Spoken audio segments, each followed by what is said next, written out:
अच्छा, मेरा निवेदन है, अब आप चुप हो जाए तो बोले।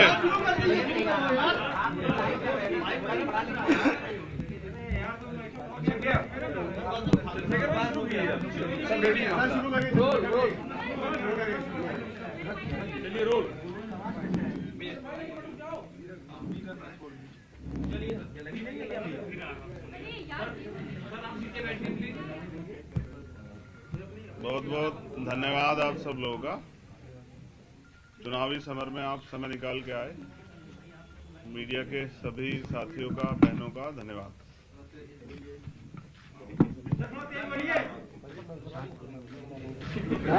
ये भोपू क्यों रखा हुआ है? तो मैं समझता हूं उत्तर प्रदेश में चुनाव है और आप सबको जानने में दिलचस्पी है कि कल जो मुलाकात हुई थी उसके बाद हम लोग गठबंधन में कितनी सीटों पे जा रहे हैं, कहां से लड़ने वाले हैं, ये सब चीजें आपके मन में। मैं भी 2 दिन से मीडिया के लोगों से बात नहीं कर रहा था क्योंकि मैं भी अपनी चीजों को फाइनलाइज कर रहा था, क्योंकि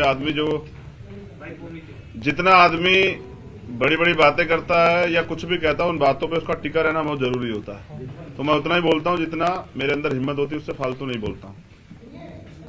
मैं समझता हूं कि 6 महीने पहले से हमने भी ये प्रयास किया था कि बहुजन समाज 85% बहुजन समाज इकट्ठा हो, जिसके लिए हमने अखिलेश जी पे भरोसा किया कि वो इस आंदोलन को आगे बढ़ाएंगे। और 6 महीने से लगातार हमारी मुलाकातें भी हुई, सकारात्मक बातें हुई। हमारे जो मुद्दे थे, क्योंकि आप जिसके साथ गठबंधन में जा रहे हैं, क्योंकि सरकार बनने के बाद वो तानाशाही हो जाता है और पिछला कुछ इस तरह का कार्यकाल भी एक लंबा समय का रहा है। तो जो मुद्दे थे, जैसे प्रमोशन रिजर्वेशन का मामला, सामाजिक न्याय का मामला, बैकलॉग का मामला, सब पे बात हुई। मुस्लिम साथियों को भी उन्होंने 18-19% आरक्षण देने की बात की थी। सब चीजें बात होने के बावजूद मैं समझता हूं कि सब चीजें, क्योंकि घोषणा करना और उन पे खड़े रहना, मुझे जवाब देना है समाज को। 2 अप्रैल के मुकदमे सरकार ने लगाए, इस सरकार को रोकने का हमने तमाम तरह से प्रयास किया और इसलिए से 2 दिन से मैं यहां हूं। 1 महीना 10 दिन से हमारी बातचीत चली और अंत तक पहुंची, क्योंकि पिछले 9 साल से लगातार हम बहुजन समाज के लोगों को इकट्ठा करने का काम कर रहे हैं। बड़ी मुश्किल से हम अपने लोगों के अंदर रीढ़ की हड्डी पैदा कर पाए। उनका विश्वास टूट गया था कि भाई वो आगे नहीं बढ़ पाएंगे, क्योंकि जब हमारे आंदोलन की विचारधारा बदली, जो पिछला आंदोलन था, तो तकलीफ हुई। अच्छा, इस विषय में ये भी याद दिला दूं कि आज बहन जी का जन्मदिन है, तो माननीय बहन जी को भी जो है जन्मदिन की हार्दिक बधाई। वो दीर्घायु हो, स्वस्थ रहें और उनके लंबी उम्र की मैं कामना करता हूं तथागत बुद्ध से।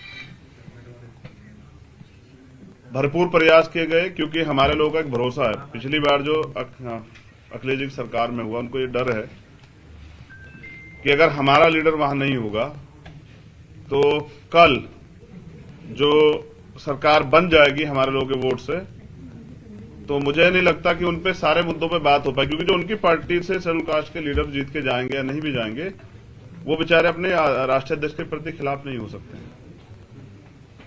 पूरी जिम्मेदारी से 2 दिन यहाँ रहने के बाद, सारी पार्टी कार्यकर्ता बात करने के बाद, सारी चीजों को छोड़ के हमने तय किया कि बीजेपी को रोकना है, किसी भी कीमत पर रोकना है। हम लोग बीजेपी को सत्ता में नहीं आने देंगे, क्योंकि मैं निर्दोष होते 16 महीने जेल में रहा, 100 से ज्यादा मुकदमे। आज भी आप देख लो कि प्रेस को नहीं करने दे रहे हैं। मुख्यमंत्री खुद प्रेस करते हैं, प्रधानमंत्री मास्क उतार के घूमते हैं सारे में। तो बीजेपी ने जो 69,000 शिक्षक भर्ती घोटाले के, इन सबको रोकने के लिए हमने एक कदम बढ़ाया। सकारात्मक रही सब चीजें, लेकिन अंत समय में मुझे लगा कि अखिलेश जी को दलितों की जरूरत नहीं है। वो इस गठबंधन में दलित नेताओं को, दलित लीडरशिप को नहीं चाहते। वो चाहते हैं कि उनको दलित वोट करें, लेकिन मेरा डर ये था कि अगर दलित उनको वोट कर देंगे तो कल जो उनके ऊपर एक आरोप पिछली सरकारों में रहा, क्योंकि मान्यवर काशीराम साहब को मैं नेता मानता हूं, उन्होंने भरोसा करके नेताजी को मुख्यमंत्री बनाया, फिर क्या हुआ आपके सामने। इसी डर को समाज के अंदर डर था। सारे बुद्धिजीवियों ने, हमने खुद में भी चर्चा की, सब लोगों ने कहा कि आप खुल के बात कीजिए कि कल ऐसा तो नहीं कि सरकार जाने के बाद, सरकार बनने के बाद जो है हम अपने विषय पे बात ही ना कर पाए, दलितों के साथ फिर वो शोषण हो, घर जलाए जाएं, उनकी जमीन कब्जाए जाए, उनको पीटा जाए, उनको सताया जाए, महिलाओं के रेप हो, हाथरस जैसे कांड हो। और 2 दिन में निराशा हुई कि 1 महीना 10 दिन के बाद उन्होंने कल अपमानित किया। ये दुखद है। अपमानित किया आपको? ये बहुजन समाज के लोगों का उन्होंने अपमान किया है। किसने सर? अखिलेश यादव ने। मुझे ये भरोसा था कि वो भी 85% बहुजन समाज के लोगों को इकट्ठा करने का प्रयास करेंगे, क्योंकि हम सब लोग भाजपा को रोकने का प्रयास कर रहे थे। मैं समझता कि यहाँ पीठ के दर्द के बाद भी 2 दिन से हूं कि किसी तरह से बात सकारात्मक हो जाए, लेकिन कल आने के बाद उन्होंने कहा था कि मैं शाम तक बताता हूं, उनका जवाब अभी तक नहीं है। तो मैं समझता हूं कि वो इस गठबंधन में दलित समाज के लोगों को नहीं चाहते, जबकि बड़े पैमाने पे हमारे साथी जो हैं, जो कार्यकर्ता जिनकी वजह से आज चंद्रशेखर यहाँ बैठे हैं, बीमार में आजाद समाज पार्टी के, उनकी ये मन था कि वो बीजेपी को रोकने के लिए इस गठबंधन का हिस्सा बने। मैंने कल ट्वीट भी किया था, आप सब लोगों ने अपने मीडिया के माध्यम से चलाया, तो मैंने कहा था कि आप अगवा हैं, आपकी जिम्मेदारी है। दलित समाज, पसमानदा समाज, हाथ का दस्तकार समाज, पीड़ित समाज, वंचित समाज, पिछड़ा वर्ग के सारे नेता आपके साथ इसलिए इकट्ठा हो रहे हैं कि आप सामाजिक न्याय करेंगे। लेकिन मुझे लगता है कि अभी अखिलेश जी सामाजिक न्याय का मतलब नहीं समझ पाए। सामाजिक न्याय कहने से नहीं होता है। हम काशीराम साहब को मानने वाले लोग, जिसकी इतनी संख्या बारी, उसकी इतनी हिस्सेदारी की बात करते हैं, तो 25-25% दलितों की हिस्सेदारी ये है कि वो उनको गठबंधन में नहीं रखना चाहते। मीडिया के लोगों से मुझे शिकायत है कि बिना मेरे किसी ऑफिशियल स्टेटमेंट के, ना उनके कोई ऑफिशियल स्टेटमेंट के, आप लोगों ने भी किससे कहीं से खबरें चला दी कि ये सीट मिल रही है, वो सीट मिल रही है। नहीं चंद्रशेखर जी, TV9 ने चलाया, गठबंधन नहीं हो सकता है। चलाया। और मैं उन साथियों से भी कह रहा हूँ कि कम से कम पत्रकारिता गरिमा तो बना के रखिए। TV9 ने चलाया है कि आपका गठबंधन नहीं हो सका है। 9 बजे काफी सारी बातें नाम लेकर स्टेटमेंट डिक्लेयर दीजिए। आपकी क्या है? देखिए, मैं फिर मैं यही कह रहा हूँ ना कि 1 महीना 10 दिन से उन्होंने हमसे बात की, तय करके रखा और हमसे कहा कि आप परेशान मत हो। मैंने उनसे कहा कि आप बड़े भाई हैं, क्योंकि उनको चिंता हो या ना हो, वंचित वर्ग के लोगों की हमें चिंता है। मैं प्रमाणित भी करता हूं कि पिछले 5 साल में समाजवादी पार्टी के राष्ट्रीय अध्यक्ष किसी एक दलित की हत्या पे, रेप पे, कितने बड़े बड़े मामले में नहीं गए उनके घर। फिर भी हमने सारी चीजों को दरकिनार करके स्वाभिमान सम्मान की लड़ाई लड़ने वाले चंद्रशेखर उनके घर गए, 3-3 बार उनसे मुलाकात की, उनसे अपील की कि इसको बना लेते हैं। लेकिन वो शायद किसी मन से तय करके बैठे कि हमें दलितों की लीडरशिप नहीं खड़ी होने देनी। वरना मैं समझता हूं कि कल जब मैंने उनसे कह दिया था कि आप बड़े भाई हैं, आप तय कर लें, तो उनको मुझे बुलाना चाहिए था। वो तो इसमें रोज दलित वंचित। आपकी क्या मांगे थी उनसे जिनको उन्होंने नहीं मांगा? सर स्पेसिफिक अभी भी नहीं हो रहा है नहीं हो रहा है, चल रही है प्रेस कॉन्फ्रेंस। मैं क्या कह रहा हूं, एक स्पेसिफिक लाइन क्लियर बिल्कुल की क्या हुआ है सर? हुआ ये है कि अखिलेश जी के ऊपर मैंने कल जिम्मेदारी छोड़ी थी वहां से आने के बाद कि आप तय कर लें कि आप हमें गठबंधन में चाहते हैं, क्योंकि बात सीटें और ये सब चीजें कई मायने रखती हैं। कल हम उनके लिए प्रयास करेंगे कि उनकी सरकार बन जाए, तो उनमें हमारे हितों की रक्षा होगी या नहीं होगी। कुछ मुद्दों पे वो, जैसे प्रमोशन में रिजर्वेशन का बिल फाड़ा गया, उन्होंने मना कर दिया कि वो इस पे नहीं करेंगे। तो हम दलितों और पिछड़ों के लिए चाहते थे कि भाई प्रमोशन रिजर्वेशन के बिल पे स्थिति साफ करें, बैकलॉग पे। कहने से नहीं होगा, आपको देना पड़ेगा जवाब, आपको नोट बना के देना पड़ेगा। हमारा यह था कि आपको कहनी पड़ेगी मजबूती से बात कि हम करेंगे। और हमारे लोगों को ये लगता है कि जब आप वहां नहीं हैं तो उनके कहने से फर्क नहीं पड़ता, वो करेंगे नहीं। क्योंकि पिछले भी हम पे एक उदाहरण है, लंबे समय से कितने मामले हुए हैं, और अखिलेश जी की चुप्पी साबित करते हैं कि वो दलितों को, जैसे बीजेपी आज खेल कर रही है ना कि दलितों को खाना खा रही है, वो आज भी साबित कर रही है कि लोकतंत्र में जहां सबको बराबर की हिस्सेदारी, सम्मान है, अवसर है, वहां वो भी जिस तरह खेल कर रहे हैं। मुख्यमंत्री कल दलितों के खाना खाने गए, तो बीजेपी जैसा ही जो है ना व्यवहार उनका कल देखने को मिला। चंद्रशेखर भाई एक सवाल आपसे ये है। चंद्रशेखर भाई देखिए, ये पहले तो ये क्लियर कर दें। एक सेकंड, एक छोटा सवाल ले लें। बस एक सेकंड। 2 दिन से आप इंतजार कर रहे हैं ना। मैं भी 2 दिन से, मुझे 9 साल हो गए हैं इस लड़ाई को लड़ते हुए। 9 साल से मैं इस लड़ाई को लड़ रहा हूं, और कभी भी दलित, पिछड़ों पे, आदिवासियों पे, पसमानदा पे कभी उनके हितों की रक्षा की बात होती है, चाहे सीएनपी एनआरसी का मामला हो। मैं पहला शख्स था जो जेल गया। नेता डर रहे थे कि मुसलमानों की लड़ाई लड़ेंगे तो यहाँ जो है दिक्कत आ जाएगी। मेरी चीजें ये है ना, जो आपने पिछले घोषणा पत्र करते आपने तो उनको तो पूरा नहीं किया, इसलिए मैं उनसे चाहता था कि वो स्टेट अपना जो है ना वो फाइनलाइज करें, मजबूती से रखें, लेकिन वो नहीं चाहते हमारे मुद्दों बात करने। तो कहने से नहीं चलेगा, तो हमने तय किया है कि अभी हम समाजवादी पार्टी के साथ गठबंधन में नहीं जा रहे। अब हम, क्योंकि हमारे कार्यकर्ता जिन्होंने पिछले 6 साल से उत्तर प्रदेश में लड़ाई लड़ी है, घर घर जाके लोगों को तैयार किया है, बीजेपी के से हमने लाठियां खाई हैं, हमने मुकदमे झेले हैं, बीजेपी के खिलाफ जो है हम लोग लड़े हैं उत्तर प्रदेश में। सीएनपी एनआरसी का मामला हो, चाहे वो 69 शिक्षक भर्ती का मामला हो, हम सड़कों पे लड़े हैं। तो मैं समझता हूं कि अपने लोगों के हितों की रक्षा में स्वयं करनी पड़ेगी। मैं 25% दलितों के स्वाभिमान की रक्षा करने के लिए हूं, उनको मैं अपमानित करने के लिए, मैं तो मान्यवर काशीराम साहब को नेता मानता हूं ना, उनको राष्ट्रपति बनाने का अवसर मिला, बीजेपी ने कहा बना देंगे, उन्होंने छोड़ दिया। मेरी लड़ाई विधायक एमपी बनने की नहीं, लड़ाई सामाजिक न्याय की है। मैंने कल उनके पाले में छोड़ी थी, उनका जवाब नहीं आया। मैं मानता हूं कि वो दलितों का नेतृत्व और दलितों की हितों के मुद्दों पे बात नहीं करना चाहते। मुझे भी उम्मीद है कि मेरे बाद हो सकता है वो स्टेटमेंट दे कि हम ये करेंगे, लेकिन हमने तो सबके देखे। प्रधानमंत्री जी भी कहते 2 करोड़ रोजगार देंगे, प्रधानमंत्री भी कहें कि जो है 15-15 लाख देंगे, ये करेंगे वो करेंगे, लेकिन देश बेच दिया। तो बीजेपी को सत्ता से रोकने के लिए मैं चाहता था कि एक लार्जर लाइन्स बन जाए, क्योंकि अगर विपक्ष में थोड़ा सा बिखरा होगा उसका फायदा बीजेपी को होगा। इसलिए मैं 2 दिन से यहां था। अब दलित समाज के लोग, वंचित वर्ग के लोग, बहुजन समाज के लोग अपने हितों की रक्षा के लिए अपनी लड़ाई स्वयं लड़ेंगे। मैं समझता था अखिलेश जी दूरदृष्टि हैं, वो समझते होंगे कि लड़ाई आज की नहीं है, उत्तर प्रदेश से केंद्र का रास्ता तय होगा। लेकिन पिछली बार जिस तरह से माननीय काशीराम साहब के साथ धोखा हुआ कि उन्होंने माननीय नेताजी को मुख्यमंत्री बनाया और वो फिर ठगे से रहे कि मैं इनका वजूद बना के जो है ना अपने लोगों को कमजोर नहीं कर सकता हूं, उनके हितों की रक्षा के लिए चुप नहीं रह सकता हूं। मैं सरकार में इसलिए नहीं शामिल होना चाहता, इस कल अभी तो सरकार बनी भी नहीं है कि मैं अपने लोगों की हत्याओं पर और तमाम तरह की समस्याओं पर चुप हो जाऊं, मैं नौजवानों की बेरोजगारी के मामले चुप हो जाऊं, ये मुझसे नहीं होगा। चंद्रशेखर भाई सवाल आपसे ये है, अपने दम पे लड़ेंगे और प्रयास करेंगे जो अभी बिखरा विपक्ष है उसको एकजुट करें, अगर वो नहीं होगा तो अपने दम पे लड़ेंगे। चंद्रशेखर भाई एक सवाल आपसे ये मेरा, कांग्रेस मैं फिर कह दूं आपसे, मैंने माननीय बहन जी सबसे पहले प्रयास किया था, वो हमारी नेता बड़ी हैं कि उनके साथ एक गठबंधन, मैंने खूब प्रयास किया।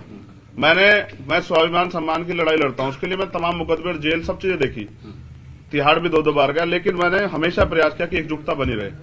मैंने बहन जी से प्रयास किया, उन्होंने कोई इस पे सहमति नहीं की, मैंने भैया से प्रयास किया, मैंने उनको बड़ा भाई माना, क्योंकि मुझे पता है कि शायद उनको कुछ ना हो, लेकिन अगर सरकार बीजेपी की आ जाती तो अगले 5 साल में जो दलितों को, मुसलमानों को, पिछड़ों को, आदिवासियों को और सब समाज को जो झेलना पड़ा और जो पिछले 5 साल में झेलना पड़ा, कहीं मैं उसका हिस्सेदार ना बन जाऊं। मेरे भाई पर सवाल ये है कि आखिर वजह क्या रही, क्योंकि देखिए हम ये खबर लगातार चला रहे गठबंधन अंत समय में मुझे लगा कि लेकिन ये बताइए कि आप उनसे पूछें कि ऐसा बड़ा हो रहा है इसलिए आपका कद बड़ा हो जाएगा इसलिए नहीं गठबंधन किया गया। मेरा कद, मैं समझे ना, मैं व्यक्तिगत तो लड़ाई लड़ ही रहा हूँ, मेरे कद की क्या है। अच्छा, क्या मैं, आप तो पूरे प्रदेश का मेरा काम जानते हैं, 23 प्रदेशों में हमारा संगठन है, मैं तो बिहार तक चुनाव लड़के अपने दम पे, तो मैं क्या उत्तर प्रदेश में नहीं लड़ सकता हूँ। लेकिन मेरा प्रयास ये था, क्योंकि मैं नहीं चाहता कल किसी दलित का, की बच्ची का, किसी मुस्लिम समाज की बच्ची का, किसी अन्य धार्मिक अल्पसंख्यक समाज समझ, किसी स्वर्ण समाज की बच्ची का भी रेप, हत्या हुआ। हमने देखा ना उन्नाव क्या हुआ, हमने देखा ना हाथरस क्या हुआ।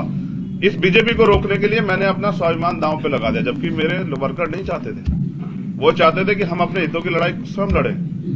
रामर साहब, मेरा एक सवाल आपसे ये है कि आप दूसरे असदुद्दीन ओवैसी हो गए, क्योंकि ओवैसी के साथ भी कोई गठबंधन नहीं कर रहा है, आपको भी कोई अपने प्लेटफॉर्म पे नहीं लाना चाह रहा है। देखिए, मैं क्या कह रहा हूँ, जब कोई अपने हितों के लिए लड़ता है ना तो वो उसको फिर कुछ ना कुछ तो सहना पड़ता। देखिए, मैं सत्ता की, मेरी लड़ाई सत्ता कभी थी नहीं, सत्ता का सहारा लेके व्यवस्था परिवर्तन की लड़ाई थी। सत्ता को मैंने, जब सत्ता की बात चल रही थी ना, लोग चुनाव तैयारी कर रहे थे, तो मैं आंदोलन लड़ रहा था 2 तारीख को, 2 जनवरी को भोपाल में, जो पिछड़े वर्ग के हितों की रक्षा के लिए उनका आरक्षण जब खत्म किया गया तो सरकार के खिलाफ लड़ रहा था।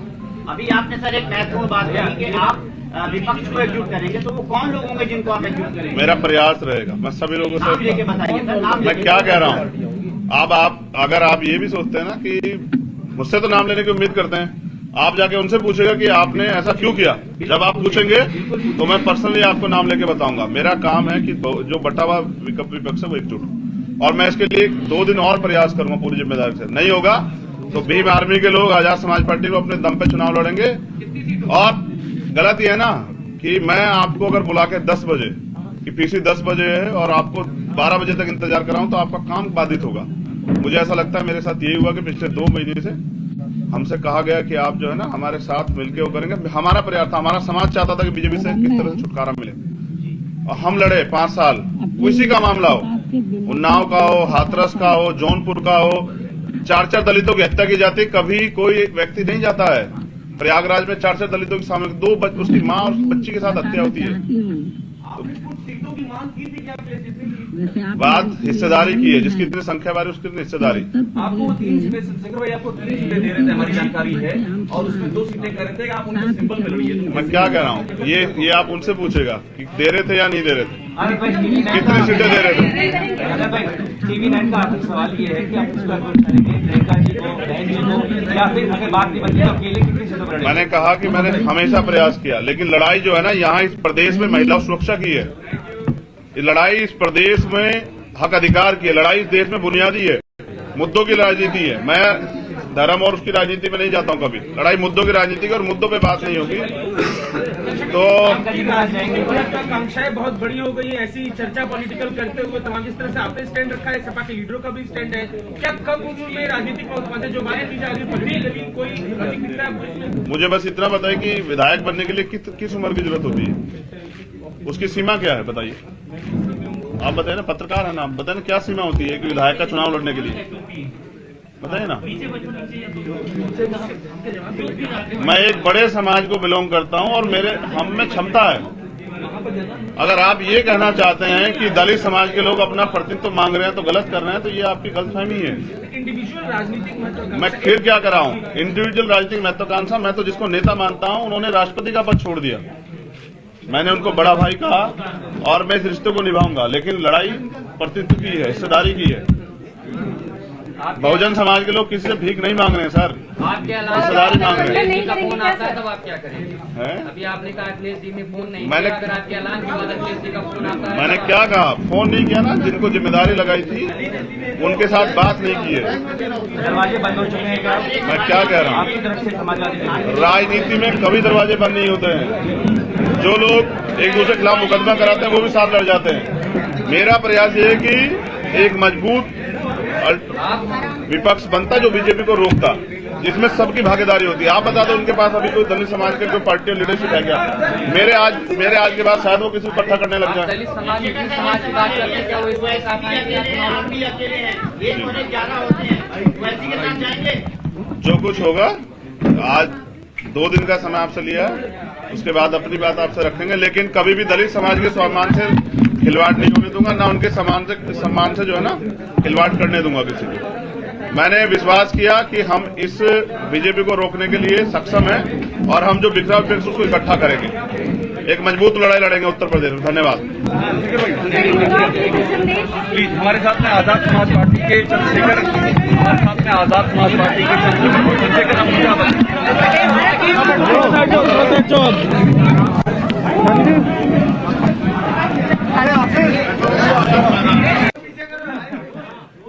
भाई आपसे जो पहला सवाल है वो है, पहले मैं अपनी बात रख दूं।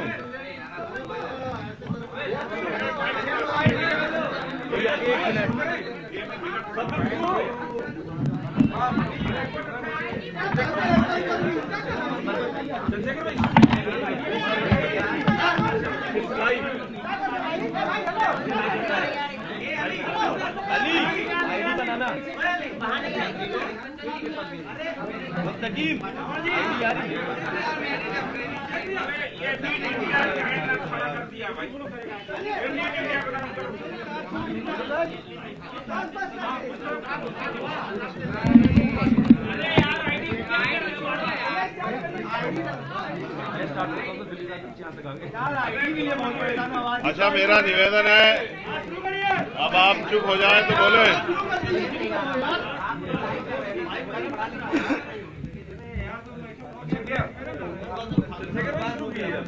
सब रेडी है चलिए रोल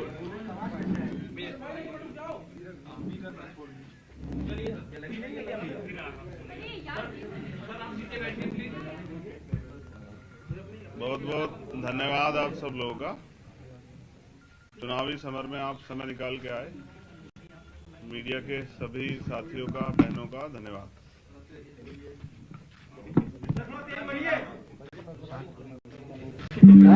ये भोपू क्यों रखा हुआ है? तो मैं समझता हूं उत्तर प्रदेश में चुनाव है और आप सबको जानने में दिलचस्पी है कि कल जो मुलाकात हुई थी उसके बाद हम लोग गठबंधन में कितनी सीटों पे जा रहे हैं, कहां से लड़ने वाले हैं, ये सब चीजें आपके मन में। मैं भी 2 दिन से मीडिया के लोगों से बात नहीं कर रहा था क्योंकि मैं भी अपनी चीजों को फाइनलाइज कर रहा था, क्योंकि जितना आदमी बड़ी बड़ी बातें करता है या कुछ भी कहता है उन बातों पे उसका टिका रहना बहुत जरूरी होता है। तो मैं उतना ही बोलता हूं जितना मेरे अंदर हिम्मत होती है, उससे फालतू नहीं बोलता हूं। मैं समझता हूं कि 6 महीने पहले से हमने भी ये प्रयास किया था कि बहुजन समाज 85% बहुजन समाज इकट्ठा हो, जिसके लिए हमने अखिलेश जी पे भरोसा किया कि वो इस आंदोलन को आगे बढ़ाएंगे।